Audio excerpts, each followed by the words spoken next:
రాష్ట్రంలో ఎండల తీవ్రత దృష్ట్యా అధికార యంత్రాంగం నిరంతరం అప్రమత్తంగా ఉండాలని సీఎం చంద్రబాబు ఆదేశించారు. ప్రజలకు ఇబ్బందులు లేకుండా తక్షణ చర్యలు చేపట్టాలని ఆదేశించారు.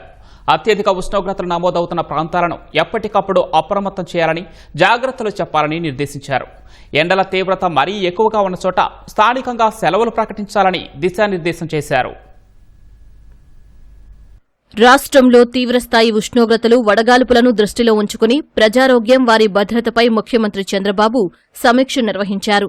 తీవ్రస్థాయి ఎల్నినో కారణంగా హీట్ వేవ్ తీవ్రత గణనీయంగా పెరిగినట్లు అధికారులు సీఎంకు వివరించారు.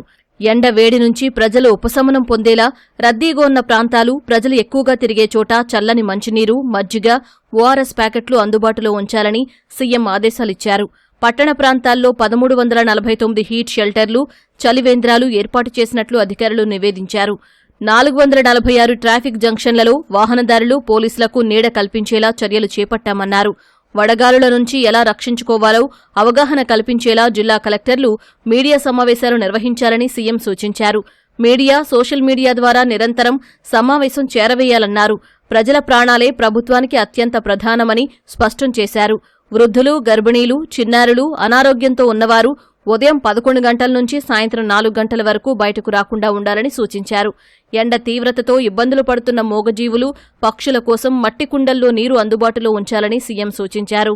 గ్రామీణ, పట్టణ ప్రాంతాల్లో ఎక్కడా తాగునీటి కొరత రాకుండా చూడాలని అధికారులకు ముఖ్యమంత్రి దిశానిర్దేశం చేశారు. ఇబ్బంది ఉన్న ప్రాంతాల్లో ట్యాంకర్ల ద్వారా నీరు సరఫరా చేయాలన్నారు. రాష్ట్రంలోని వివిధ ప్రాంతాల్లో ఎమర్జెన్సీ రెస్పాన్స్ సెంటర్లు ఏర్పాటు చేయాలని నిర్దేశించారు. 2015లో బలమైన ఎల్నినో కారణంగా రాష్ట్రంలో 50.1 డిగ్రీల గరిష్ట ఉష్ణోగ్రత రికార్డైందని గుర్తు చేశారు.